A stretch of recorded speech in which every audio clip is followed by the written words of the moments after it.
देवियों सज्जनों, आप देख रहे हैं ये राजस्थान की आन बान और शान का प्रतीक, मान का आधार, सम्मान का प्रतीक ये साफा माननीय मुख्यमंत्री द्वारा पहनाया जा रहा है।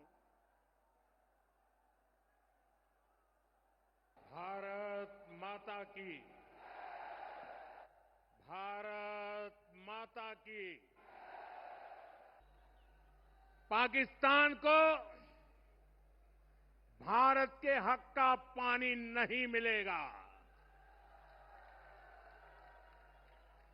भारतीयों के खून से खेलना पाकिस्तान को महंगा पड़ेगा।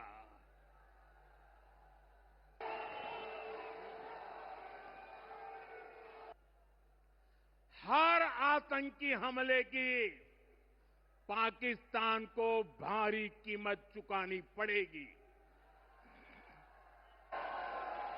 और ये कीमत पाकिस्तान की सेना चुकाएगी, पाकिस्तान की अर्थव्यवस्था चुकाएगी।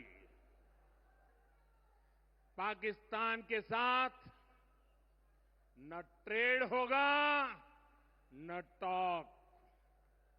अगर बात होगी तो सिर्फ पाकिस्तान के कब्जे वाले कश्मीर की, पीओके की।